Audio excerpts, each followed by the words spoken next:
भागवत कथा में सृष्टि विस्तार की कथा सुन भाव विभोर हुए श्वेतागढ़। सर किला पिक्चर राजा कुमार श्रीवास्तव की खास रिपोर्ट।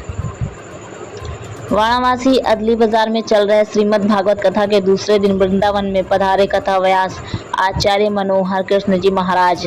सृष्टि विस्तार की कथा सुनाते हुए कहा कि ब्रह्मा के द्वारा मनु महाराज की उत्पत्ति हुई।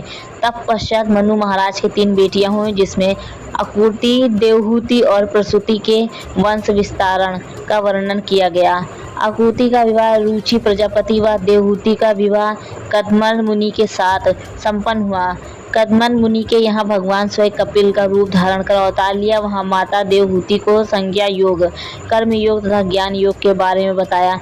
माता को नवधा भक्ति में प्रतिबद्ध प्रति के स्त्री के चरित्र के बारे में बताते हुए कहा कि राजा दक्ष द्वारा आयोजित यज्ञ में समस्त ब्रह्मांड के देवी देवताओं का निमंत्रण दिया गया, तब भगवान शिव को यज्ञ में नहीं बुलाया गया। यज्ञ में भगवान शिव का राजा दक्ष द्वारा अपमान करने पर पतिव्रता का पालन करते हुए माता सती ने स्वयं को शक्ति से अपने शरीर की अग्नि को आहुति दे दी, जिसके बाद भगवान शिव के अंश वीरभद्र ने समस्त यज्ञ का विध्वंस कर दिया। उन्होंने बताया कि जहाँ भी देवी देवताओं का अपमान व निंदा होता है, वहाँ कोई कार्य सफल नहीं होता है। कथा व्यास जी ने कहा कि भगवत कथा कल्प वृक्ष के जिस भाव से आप श्रवण करोगे वैसा फल आपको प्राप्त होगा।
आज यहाँ जो कथा का आयोजन है, आज तीसरा दिन है कथा का, क्या कहना चाहेंगे?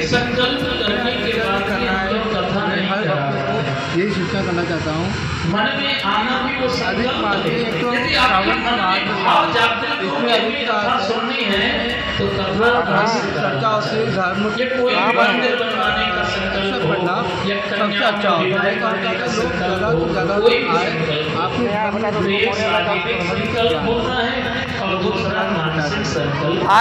आज तीसरा दिन है। गुरु जी क्या किस विषय पर चर्चा कर रहे हैं? आज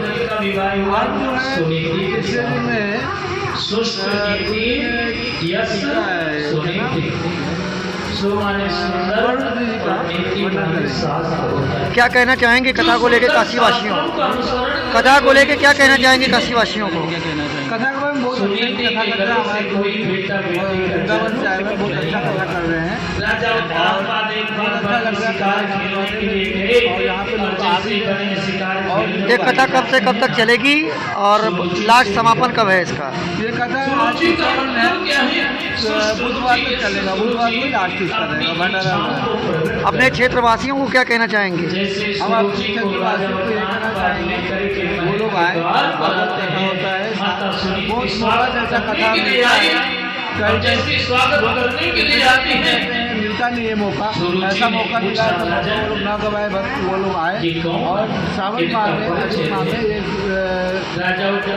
जो कथा है इसका समझ। आज जो भागवत कथा यहाँ चल रही है कितने दिन की है? ये 7 दिन की भागवत कथा है। श्रीमद् भागवत सप्ताह चली गई है। राजा परीक्षित को 7 दिन के अंदर मरने का श्राप लगा था। जो भी मृत्यु लोक में आया है तो 7 दिन के अंदर ही उसे जाना है। सोम मंगल बुध बृहस्पति शुक्र शनि रवि। इसीलिए श्रीमद् भागवत सप्ताह कही गई है। 7 दिन के अंदर ये श्रीमद् भागवत की कथा श्रवण करनी चाहिए। आज किस तीसरा दिन है, आज क्या है यह कथा? आज तीसरा दिन है कथा का। कल की कथा में सृष्टि विस्तार का वर्णन किया गया। इस मृत्युलोक में सबसे पहले नारायण भगवान आए और नारायण के बाद भगवान विष्णु का रूप धारण किया। चतुर्भुज रूप धारण करने के बाद उनकी नाभि से कमल और कमल के द्वारा ब्रह्मा जी की उत्पत्ति हुई और ब्रह्मा जी के द्वारा मनु महाराज और मनु महाराज के द्वारा ही हम मनुष्यों की उत्पत्ति हुई है। इसीलिए हम मनुष्य कह गए हैं, मनु महाराज की संतान है मनुष्य। आज जो कथा है प्रति दिवस की कथा है। ध्रुव जी महाराज एक नन्हे से बालक 5 वर्ष की अवस्था में ही वन में जाकर के कठोर तपस्या करते हैं और 5 महीने में ही नारायण भगवान को प्राप्त कर लिया। भक्त प्रहलाद 7.5 वर्ष में भगवान को प्राप्त किया। तो ध्रुव और प्रहलाद की कथा से हमें यही ज्ञान प्राप्त होता है कि जब एक 5 साल और 7 साल का बालक भगवान को प्राप्त कर सकता है तो क्या ध्रुव और प्रहलाद की तरह भक्ति करके हम और आप भगवान की भक्ति करके परमात्मा को भी प्राप्त कर सकते हैं। गुरु जी, आप काशी में हैं और खुद आप वृंदावन धाम से आए, क्या कहना चाहेंगे काशी वासियों को कथा को लेकर? काशी एक अलौकिक अपने आप में है, दिव्य नगरी है। यहाँ भगवान भोलेनाथ का निवास है।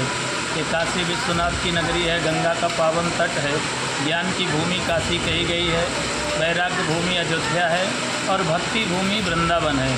तो जो आनंद वृंदावन में है वो अलग है, जो अयोध्या में है वो आनंद अलग है और काशी के आनंद तो दिव्य आनंद है। यहाँ ज्ञान ही ज्ञान है। भगवान भोलेनाथ साक्षात यहाँ विराजमान है काशी नगरी में।